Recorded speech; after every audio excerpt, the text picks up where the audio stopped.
Hey everyone, it's John here from Hockey, back with another video, and this video we're actually looking at the TSN trade bait board. We're going to look at the top 50, so these are 50 players that could be moved this offseason. So of course, if you are new, please subscribe, smash that like button, and leave your thoughts in the comment section below. I do a lot of hockey content. I'll be live for 24 hours on free agency.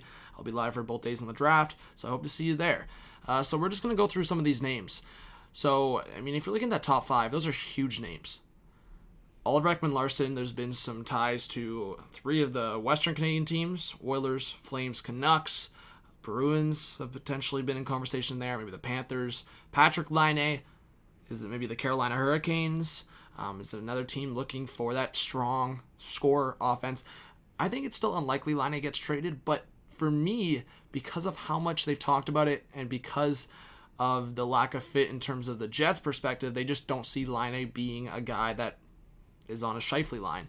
And if I'm looking at Laine, like, I don't understand how you could trade him at this very moment. He's 22, but also I don't think the Jets are going to get back what they want or enough to compensate what you're losing in Patrik Laine in the future. So it's going to be a tough trade to make. Matt Dumba, I really think it's going to happen after re-signing Brody, and I really think it's going to happen.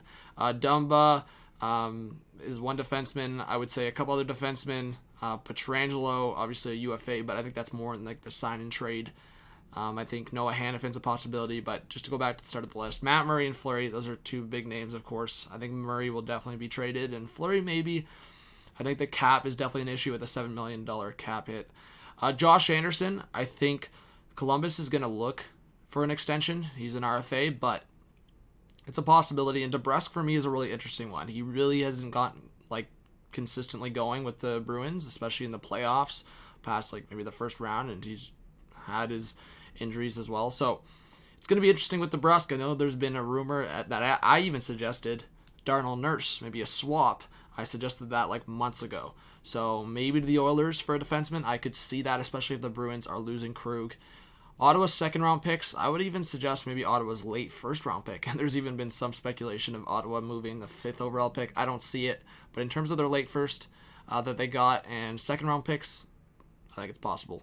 Virtanen, I think most likely he gets moved. I would be surprised if Virtanen starts the season with the Canucks. I just think they have too many options up front, and they want to get maybe a third-line centerman, improve the back end even more, and figure out if they're re-signing Markstrom. So I think Virtanen's a guy they move. Rask is an interesting one. Does he even want to play hockey anymore? I think that's interesting. Yandel, I think the Panthers are really trying to restructure the defense. Yandel, 34. I think if they can move on from him, they do. Yanni Gourde, for me, I don't know if I completely see it. I think it's more the cap hit here. 5.17 mil. And obviously the Lightning have like issues with no movement clause. Like, does Johnson end up wanting to stay? Like, I think Killorn is the guy that I think he has the modified, so the Lightning could move him, but he's the cheaper option at 4.45, obviously not by a lot, and he's been a big contributor, but I do think the likeliness for me is Killorn, so I'm kind of surprised that Gord and Johnson are 12 and 13 above him. Donato, there's been a lot of rumors of Donato and Dubnyk potentially moving, so those could be 2 guys from the Wild moving, and I think some other guys, like I said, Dumba, maybe a couple other guys up front. There's been some talk about Greenway or maybe even Eriksson, which I think is Wild. No pun intended, but I think like the Wild will be making moves. They'll continue to make moves. Bill Guerin is going to be busy on the trade side of things, and there was some rumors that a few GMs obviously been talking, but Jim Benning has been one of the more busy GMs, so keep that in mind. Ryan Strome, I could see it being a possibility, but they're already weak up the middle. They would have to get another guy. As I said, the Pietrangelo possibility of a sign and trade.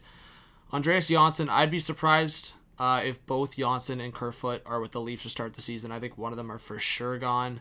And Anderson's an interesting one for Toronto. If they trade Anderson, who's their guy they're bringing in? Kemper, I think it's a very real possibility. I would be surprised, especially with Aiden Hill in the fold, if they have both Kemper and Ranta to start the season.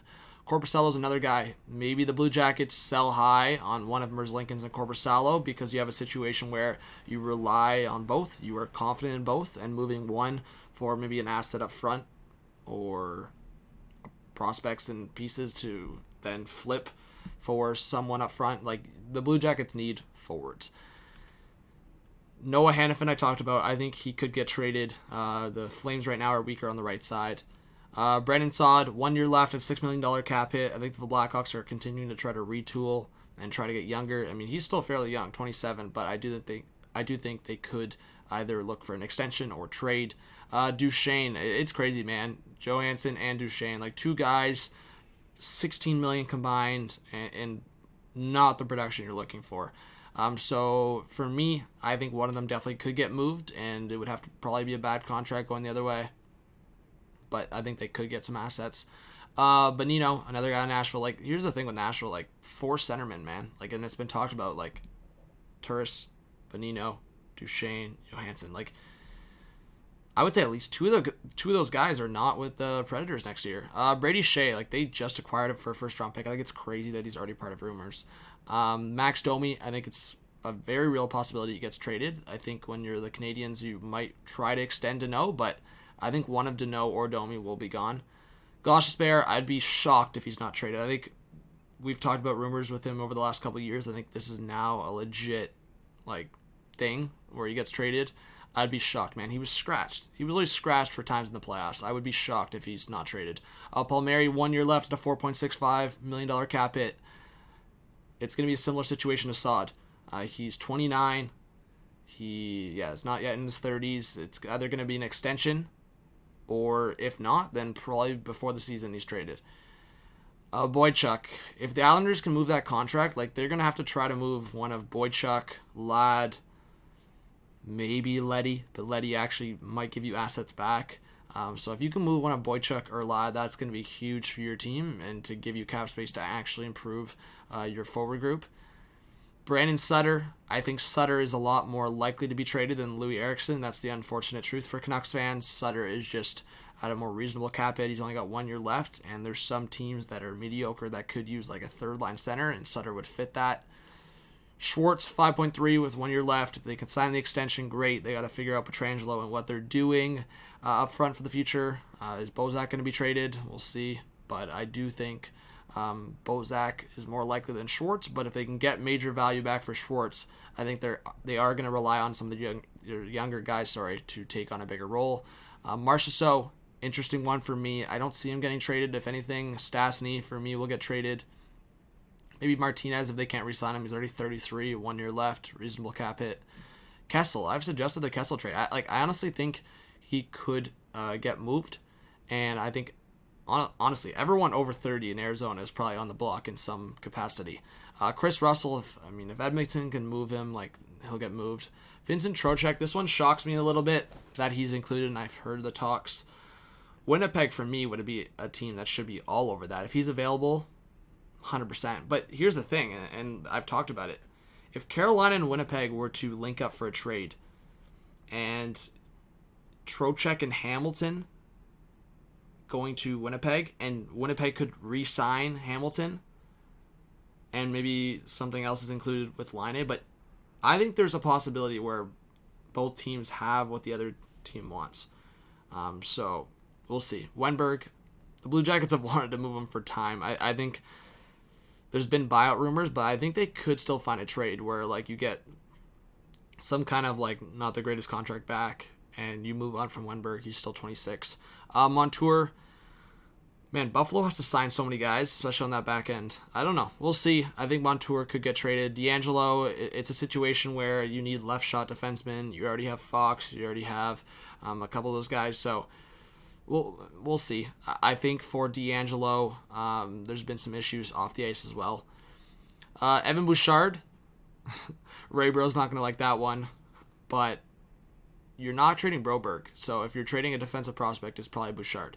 Dubnyk, I already talked about him. Martin Jones, I'm interested to see if Dubnyk and Martin Jones end up maybe being part of a trade, where Dubnyk and Donato go to San Jose, for example, and Jones and a prospect, or Jones and picks go to Minnesota. For me, that could be interesting because Jones might succeed behind a better defense in Minnesota than what he's got in San Jose.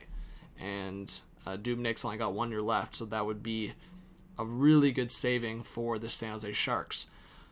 Dougie Hamilton and Sergei Bobrovsky to close out the top 50.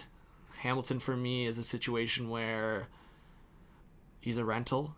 He's got 1 year left, and if a team feels they can re-sign him, then he's worth a lot more. But right now, Hamilton's a top 10, top 15 defenseman in this league, at least based on this last year. So, yeah, we'll see. I mean, the Hurricanes are probably going to move a defenseman, and for Bobrovsky, $10 million cap hit for another 6 years. It's going to be tough to move, but there's always a possibility in terms of moving a contract the other way. There's other bad contracts in the league. People need to understand that. So in terms of Bobrovsky, maybe a team takes a chance because he's been good in the past. Like when we're talking about Vezina caliber. And maybe a team sends a bad contract of literally a player that's done nothing the other way. That's a possibility. But thank you so much for watching. Please subscribe if you're new. Smash the like button. This was John from Hot Take Hockey. Have a good one. Peace out.